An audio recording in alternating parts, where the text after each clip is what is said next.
Media MPDI TV menyajikan tontonan yang terbaik. Bismillahirrahmanirrahim. Assalamualaikum warahmatullahi wabarakatuh. Waalaikumsalam warahmatullahi wabarakatuh.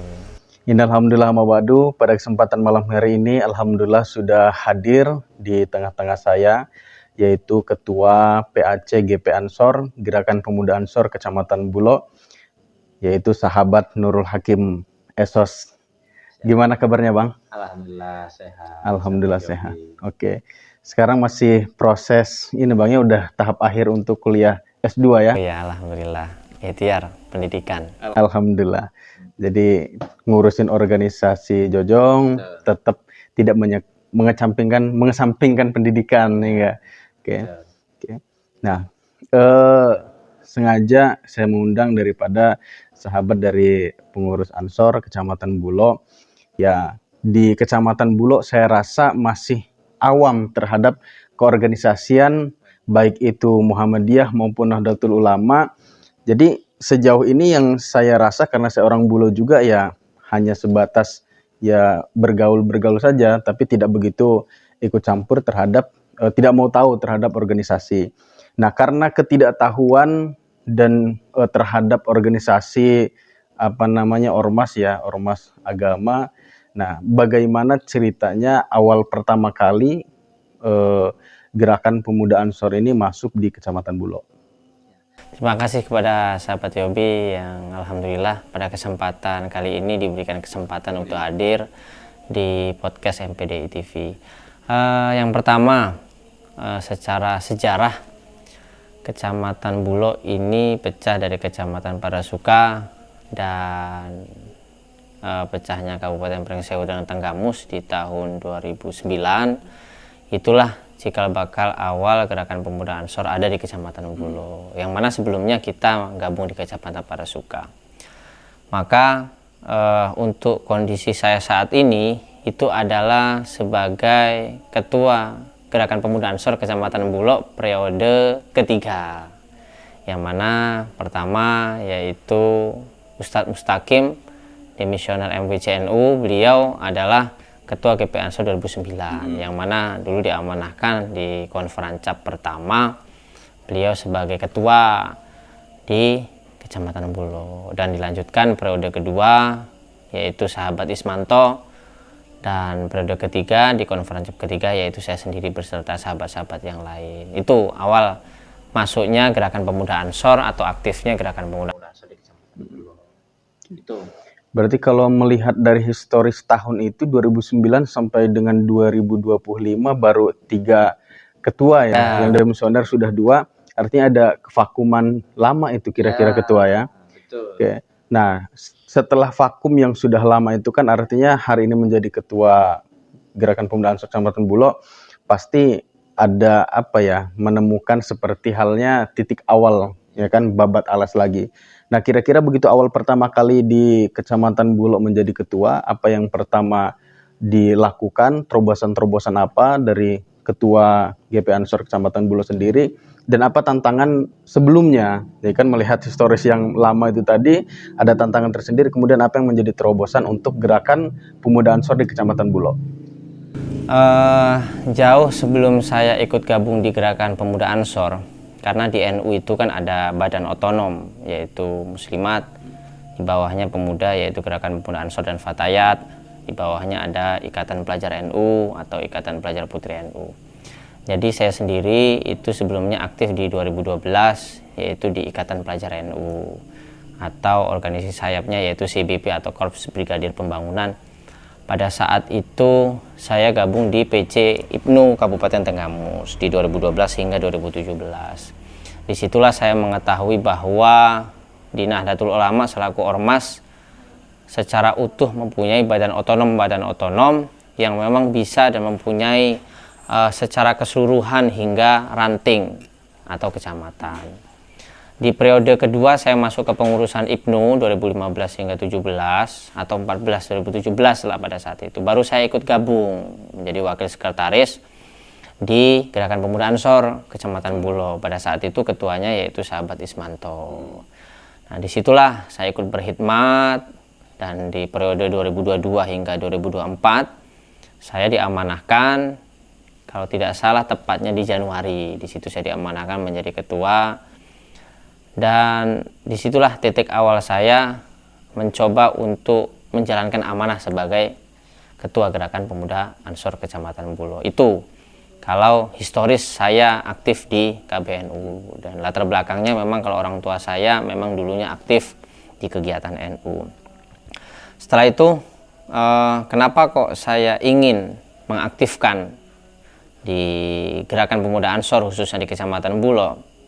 Ya karena itu menjadi amanah pada diri saya untuk bersama-sama mengenalkan kepada kaula muda bahwa ada organisasi kepemudaan yang memang membidangi di bidang keagamaan, yang latar belakangnya mendampingi para ulama dan para kiai, para ustadz, khususnya kita yang memang di pekon atau di desa, yang memang harus mendampingi ustadz-ustadz, kiai-kiai yang ada di desa. Minimal ketika syair salah satu wali songo yaitu dekat dengan para alim ulama, minimal kita mendapat keberkahannya.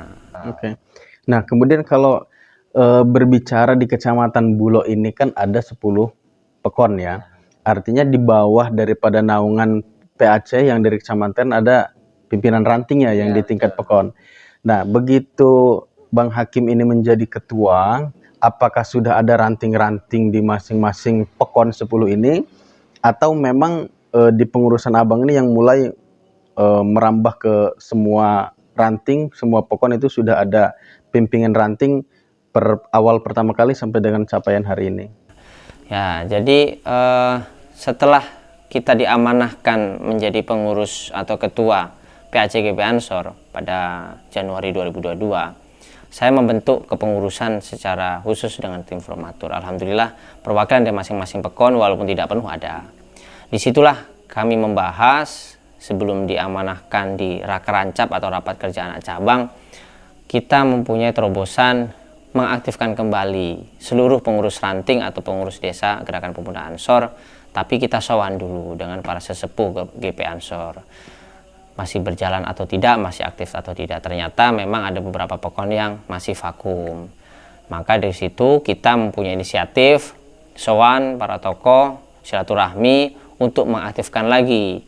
Pada saat itu terbentuklah konferensi anak ranting yang kedua. Kami sowan roadshow, alhamdulillah dari 10 pekon kita sudah silaturahmi dan membentuk. Dari 10 pekon sudah goal 9 pekon atau 9 ranting yang terbentuk. Cuman satu yang menjadi PR. Ya dengan fenomenal yang ada, kita sudah maksimal ternyata belum bisa terbentuk. Itu terobosan awal. Minimal kita menyampaikan amanah atau membumikan bahwa ada Gerakan Pemuda Ansor, yaitu badan otonom atau organisasi kepemudaan yang ada di NU. Minimal itu dulu. Nah, kalau berkaitan dengan program, tadi kan sudah mencoba untuk membentuk ranting-ranting di tiap pekon. 10 pekon di Bulo ini kan 9, tinggal satu lagi. Nah, kemudian berbicara program, karena awal ya sudah lama vakum, kemudian membangkitkan kembali. Apa yang sekiranya kegiatan yang menjadi program dan rutinitas di PAC Bulokah atau di ranting yang ini menjadi apa ya, daya ingat masyarakat ketika berbicara GP Ansor? Oh ya, GP Ansor ini rajin ada pengajian dan lain sebagainya. Apa kira-kira yang bisa melekat di masyarakat ataupun di pemuda? Oke, yang pertama pada saat itu kita sowan dulu beberapa tokoh, yaitu tokoh kecamatan, tokoh desa. Salah satunya yang saat itu kita soani yaitu Kepala KUA Kecamatan Bulo. Kita ingin berkolaborasi, salah satu pada saat itu yang masih digiatkan oleh Kementerian Agama yaitu pengaktifan atau pendaftaran ID masjid atau ID musola. Nah pada saat itu sahabat-sahabat ranting yang sudah terbentuk, kita coba sowan kepada ustadz-ustadz, para tokoh-tokoh, para takmir masjid dan musola, sudah terdaftar atau belum masjid atau musolanya menjadi ID masjid. Karena tentunya para tokoh atau takmir itu kan banyak yang tidak paham administrasi. Setidaknya kita hadir memudahkan para takmir untuk mendaftarkan ID masjid atau ID musola. Itu yang pertama. Yang kedua, kita adakan intern khusus kita, yaitu pengajian triwulan. Itu roadshow, kita buat jadwal di seluruh pekon. Dan alhamdulillah yang mengisi kultum juga para ustadz atau para kiai yang ada di desa tersebut. Itu murni diadakan oleh sahabat-sahabat yang ada di ranting, masing-masing ranting. Dan itu juga kegiatannya dari kita untuk kita. Dari berangkat kita bawa infak terbaik, masukkan uang kas. Jadi ya pengajian ya kita, uang kas ya kita, kegiatan ya disiapkan oleh tuan rumah ranting. Kalau yang ketiga, kita memang pada saat itu sowan dengan beberapa tokoh masjid, tokoh musola atau PHBI yang ada di masing-masing pekon untuk bersama-sama mengajak atau menginformasikan atau kita memang hadir pada persiapan acara pengajian yang ada di desa, sehingga ketika memang ada pengajian kita hadir untuk ikut serta mendampingi para kiai yang ceramah, mendampingi para habaib yang ceramah dan mempersiapkan, membereskan dan apa yang memang perlu kita bantu, baik itu muslimat, baik itu tokoh NU, kita siap hadir ketika memang kita dikonfirmasi, karena memang tidak semua pengajian bisa hadir, karena sahabat-sahabat kan tentunya punya beberapa kegiatan dan aktivitas yang memang terkadang terbentur. 3 hal itu yang memang sudah berjalan di masa periode Hikmat 2022-2024 yang alhamdulillah insya Allah ya tidak bisa menyentuh secara keseluruhan, tapi setidaknya ada poin-poin masyarakat yang memang mengetahui ada gerakan pemuda Ansor di bawah naungan Nahdlatul Ulama. Nah, dampak itu sudah dirasakan ya dengan kepemimpinan kurang lebih 2 tahun berjalan ya, 2 tahun berjalan. Sudah dapat dirasakan bahwa eksisnya di setiap pengajian muslimat, ya bukan muslimat aja ya, kadang maulid nabi, bahkan ada banser yang rutin ngepam ya di ngawal kiai tersebut. Nah, sejauh ini kira-kira dampak terhadap pemuda sendiri, kalau dari ibu-ibu, bapak-bapak pengajian, majelis itu sudah sangat-sangat terasa mungkin ya. Nah, untuk pemudanya sendiri Bang, karena mungkin per pekon itu, peranting, mungkin yang di situ ada 3 ataupun 4 yang diramaikan karena kumpul semua keluarga besar GP Ansor kan. Nah, dampak yang sudah dirasakan dan cara untuk menggiring pemuda ini agar ikut bareng dengan keluarga besar Ansor dan ikut kiprah bersama itu seperti apa? Jadi pada saat itu kita tips-tipsnya yang pertama minta bantuan setelah kita sowan dengan para tokoh pemuda, para ustadz, kita minta bantuan untuk mengajak atau mengumpulkan tokoh-tokoh pemuda. Kita tujuannya yaitu sosialisasi, ketika memang setuju baru kita bentuk ranting, itu yang pertama. Yang kedua, ya kita juga menjelaskan bahwa gerakan pemuda Ansor yaitu kumpulan pemuda yang memang latar belakangnya ingin berkhidmat bersama-sama, minimal ngaji lah gitu. Makanya 3 bulan sekali itu minimal ngaji setengah bulan, 3 bulan sekali bersama-sama para ustadz tokoh dengan berbagai kesibukan dan aktivitas. Tapi memang ada beberapa kesulitan ketika memang kita mengajak khususnya pemuda-pemuda saat ini, artinya masuk generasi milenial. Karena latar belakang secara pendidikan, latar belakang orang tua itu berbeda-beda, tentunya mereka terkadang minder. Karena fahamnya bahwa ketika gabung di NU atau gerakan pemuda Ansor itu harus bisa ngaji, harus bisa hatam Al-Quran, harus berpakaian islami terus. Nah, itu yang memang harus kita galakkan atau kita teruskan kepada sahabat-sahabat pemuda yang memang belum paham bahwa ya di gerakan pemuda Ansor inilah kita belajar bersama-sama untuk melatih diri, menata diri. Setelah itu bagaimana kita bisa saling melengkapi, bahwa tidak semua yang memang di gerakan pemuda Ansor itu sudah hatam Al-Quran, sudah terbiasa menggunakan baju muslim-muslimah, tapi ya semua bisa gitu loh. Karena kita tidak membatasi, sepenting ada niat bahwa ingin ada perubahan bersama-sama melalui gerakan pemuda Ansor dan NU gitu. Karena memang namanya organisasi kan kita tidak seperti pekerjaan setiap hari. Jadi memang ada momen-momen kita sepakati kegiatan-kegiatan itu ya di sela-sela kesibukan aktivitas sehari-hari. Karena mereka berpikir bahwa, ini ganggu kerjaan nih, saya belum pantas masuk nih. Nah, itu PR besar kita sebagai penggerak organisasi khususnya kepemudaan dan khususnya di Kecamatan Bulog yang selama ini saya rasakan. Oke. Kalau harapan dengan pemuda-pemuda, karena sampai hari ini kan saya melihat yang berkecimpung dan yang ikut serta lebih dominan yang memang sudah berkeluarga, punya anak 2, 3 kan. Artinya untuk pemuda sendiri yang masih memang benar-benar masih muda, bujang, masih fresh itu kan baru ya 4-5 orang lah. Selebihnya ya seumur-umur 30 ke atas ya kurang lebih. Oke. Nah, kira-kira apa harapan dan apa yang kira-kira untuk disampaikan terhadap pemuda nanti yang mendengar podcast Media MPDI TV ini, nanti kan di-share oleh ketua kan ke masing-masing ranting. Nah, apa yang akan disampaikan dan bentuk ajakan atau manfaat ikut organisasi di Gerakan Pemuda Ansor? Silakan, ketua. Ya, yang pertama kita niatkan dulu bahwa di organisasi ini adalah bisa melatih diri kita untuk menjadi seseorang yang siap untuk dipimpin dan siap juga memimpin. Itu dulu yang pertama. Karena tidak mungkin kita selalu di depan dan tidak mungkin juga kita selalu di belakang. Apalagi selaku pemuda itu jelas kita adalah tongkat estafet pertama yang akan melanjutkan kepemimpinan ke depan. Dan yang kedua, tentunya kenapa kok harus kita gabung di NU? Kenapa kok harus gabung di GP Ansor? Karena organisasi NU ini secara sejarah bahwa Kiai Haji Hasyim Asy'ari itu adalah salah satu tokoh pejuang beserta para pemuda-pemuda. Dan pejuang saat itu ya perang melawan penjajah. Nah, kalau saat ini adalah mempersiapkan diri.